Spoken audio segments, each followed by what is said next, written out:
शिव और आप देख रहे हैं एजुकेशन हाउस। स्वागत है इस नए वीडियो में आपका। आज हम एसपी का थर्ड चैप्टर आगे बढ़ाने जा रहे हैं और उसमें हम जो देख रहे थे methods of issue of shares, उसमें थर्ड पॉइंट पे है हम लोग जो एम्प्लॉय से रिलेटेड है। एम्प्लॉय से रिलेटेड आपको वहां पे 4 पॉइंट्स दिए हैं और हम फर्स्ट आज पॉइंट कवर कर रहे हैं पहले, और इसका नाम है एम्प्लॉय स्टॉक ऑप्शन स्कीम।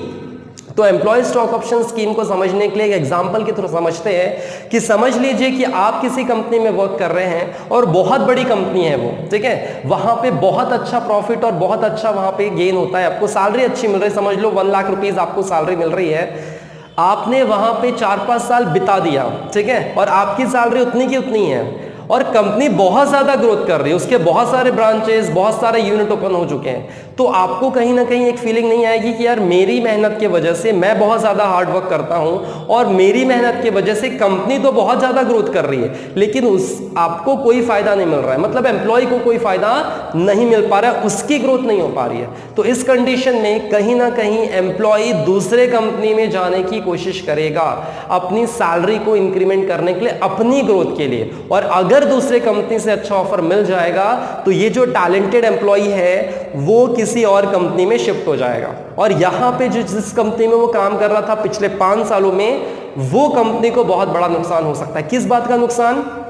क्योंकि ये टैलेंटेड एम्प्लॉय जो है, इस टैलेंटेड एम्प्लॉय ने कंपनी को पूरा जान लिया था, उसके वर्किंग कंडीशन को जान लिया है ऑफ कोर्स, और इसके सारे सीक्रेट भी कंपनी के वो जान चुका है एम्प्लॉय। और अगर अब ये दूसरे कंपनी में जाता है ऑफ कोर्स तो सारे सीक्रेट डिस्क्लोज हो जाएंगे। जो कंपनी यहां पे परफॉर्म कर रही थी वो एम्प्लॉय की वजह से वहां पे परफॉर्मेंस होना शुरू हो जाएगा।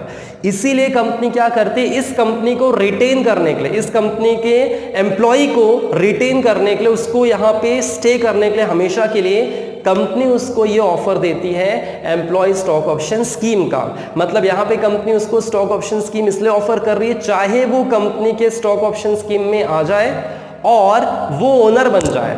पहले वो कंपनी के लिए काम कर रहा था, अब वो खुद के लिए काम करेगा। ओनर बनना है इसका मतलब आपने जैसे इसमें स्कीम में कंपनी के एम्प्लॉय एनरोल करता है अपने आप को, तो ऑफ कोर्स वो ओनर बन जाता है और कंपनी यहां पे अपने एम्प्लॉय को एनकरेज करने के लिए, रिटेन करने के लिए ये ऑप्शन अपने एम्प्लॉयज को देती है, जिससे क्या होगा, वो हमेशा के लिए टिका रहेगा और वो अब खुद के लिए काम करेगा। वो एम्प्लॉय नहीं होगा, वो ओनर बन जाएगा। उसको सारा बेनिफिट, सैलरी के अलावा एक्स्ट्रा बेनिफिट, प्रॉफिट जो कंपनी को मिल रहा था उससे भी मिलना शुरू हो जाएगा। इसीलिए कंपनी ये ऑफर निकालती है चाहे एम्प्लॉय टिका रहे, ठीक है। तो employ stock option scheme encourage आज they feel proud to be owner of the company, मतलब एम्प्लॉय ओनर बन जाता है और उसको प्राउड फील होता है कि मैं खुद के लिए काम कर रहा हूं। फिर वो टाइम नहीं देखेगा, फिर वो सैलरी नहीं देखेगा, क्योंकि उसको सैलरी के अलावा एक्स्ट्रा बेनिफिट मिलने वाला है इसलिए। तो ये था overall employee stock option scheme जो कंपनी अपने परमानेंट एम्प्लॉयज के लिए, डायरेक्टर्स के लिए, ऑफिसर्स के लिए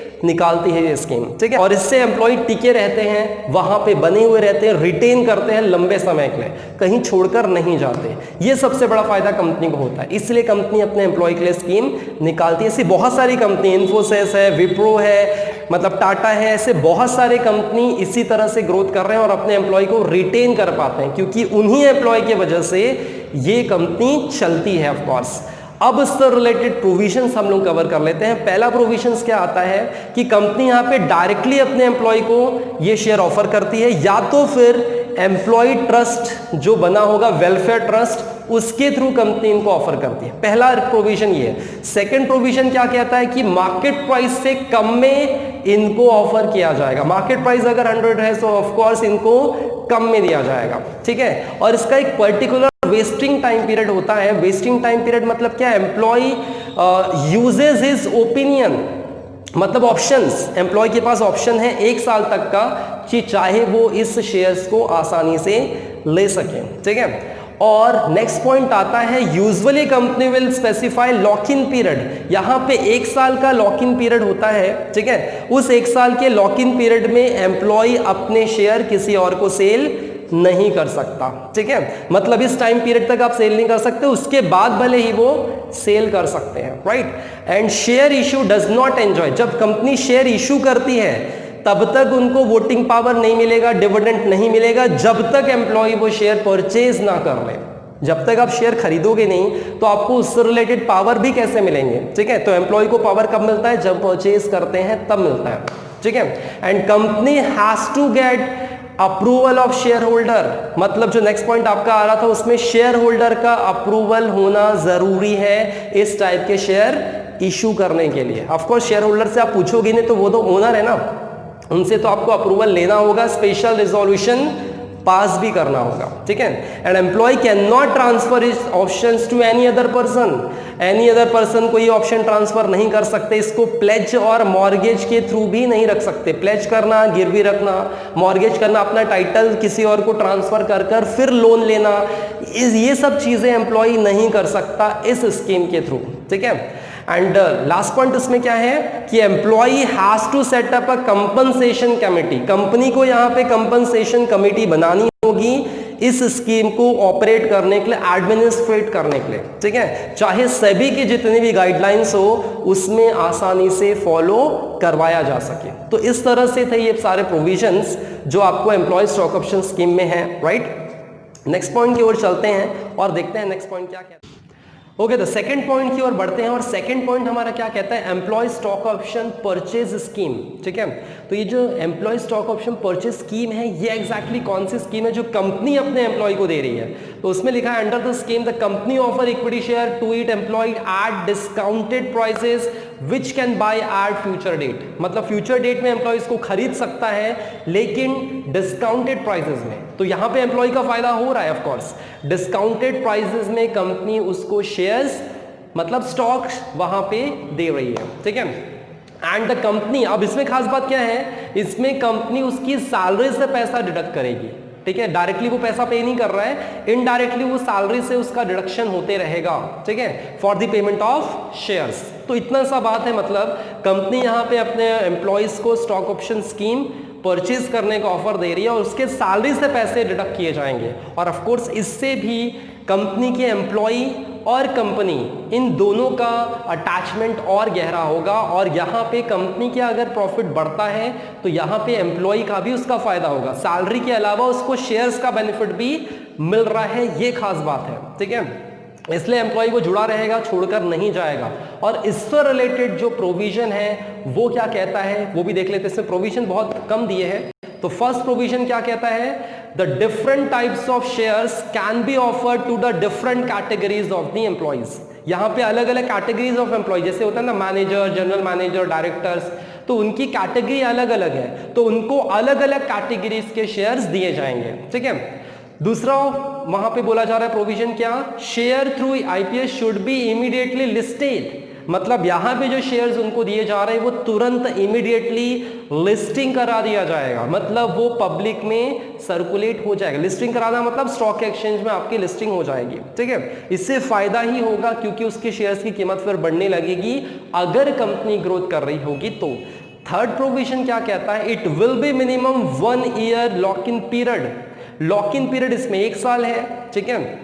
और ऑफ कोर्स इस 1 साल में it is not of part of public issue, इसलिए ये पब्लिक इशू का हिस्सा नहीं बनेगा 1 साल तक, ठीक है। लॉक इन पीरियड होना मतलब अपने एम्प्लॉयज जो जिनको हमने शेयर्स दिए हैं वो इसको कहीं भी सेल आउट नहीं कर सकते, ये एक उनकी बंदिश में वो आ जाएंगे, ठीक है। अच्छा ही है ओवरऑल क्योंकि इसका फायदा उनको ही मिलेगा, राइट। नहीं तो एम्प्लॉय क्या करेगा, खरीदेगा कंपनी से, मतलब मिलेगा, और फिर ऑफ कोर्स वो किसी और को सेल आउट कर देगा, तो उससे बिलोंगिंगनेस कंपनी के साथ उसका जुड़ने वाला बिल्कुल भी नहीं होगा, इसलिए लॉक इन पीरियड वहां पे बना दिया गया, ठीक है। उसके बाद सेबी की गाइडलाइंस क्या कहती है, company has to fulfil the provisions of SEBI. SEBI की जितने भी प्रोविजंस है उसको कंपनी को यहाँ पे फॉलो करना पड़ेगा ही पड़ेगा, ठीक है। And company has gate approval of the share holder, share holder से अप्रूवल लेकर इसका मतलब स्पेशल रिजोल्यूशन पास करना होगा इस ऑफर के लिए। ऑफ कोर्स शेयर होल्डर से तो पूछना ही पड़ेगा ना, बिना शेयर होल्डर से पूछे आप कोई स्टेप ले सकते हैं क्या, बिल्कुल भी नहीं ले सकते। तो ये था आपका second point, employee stock option purchase scheme.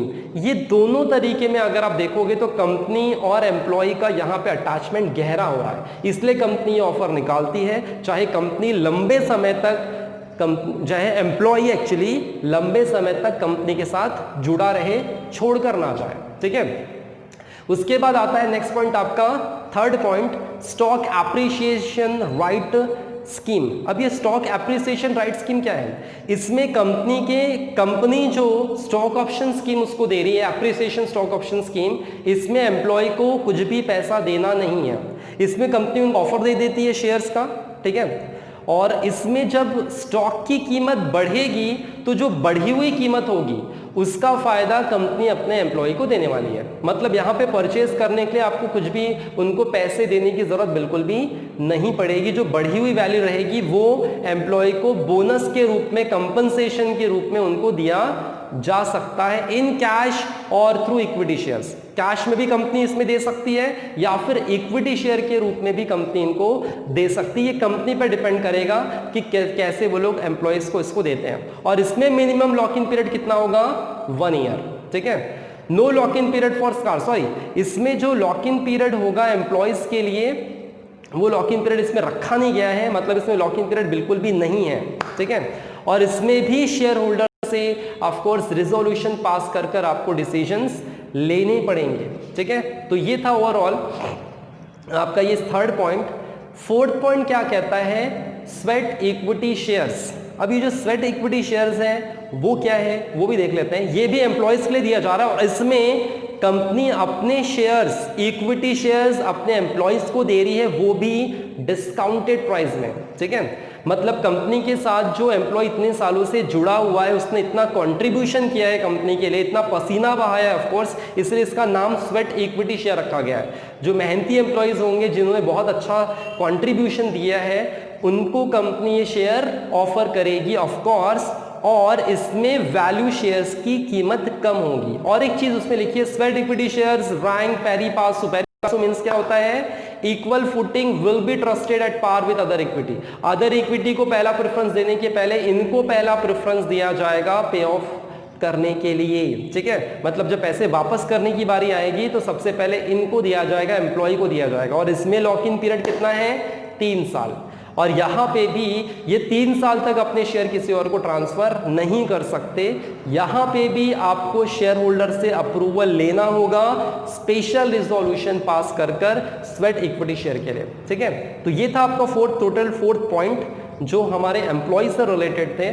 और इसमें आप कंपनी एम्प्लॉय को ऑफर क्यों कर रही है? चाहे इन दोनों का अटैचमेंट, इन दोनों का जो बिलोंगिंगनेस है वो जुड़ा रहे और एम्प्लॉयज लंबे समय तक काम करें, ठीक है।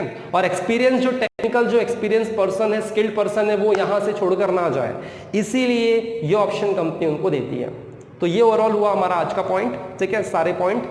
नेक्स्ट टॉपिक में हम लोग प्राइवेट प्लेसमेंट कवर करने वाले हैं, वो भी बहुत इंपॉर्टेंट पॉइंट है और अच्छा पॉइंट है, उसको भी आप लोग वीडियो देखिएगा। तब तक के लिए वीडियो पे बने रहने के लिए, चैनल पे बने रहने के लिए, इसको शेयर करने के लिए, सब्सक्राइब करने के लिए आप सभी का तहे दिल से धन्यवाद। मिलते हैं नेक्स्ट वीडियो में, तब तक के लिए जय हिंद, बाय बाय।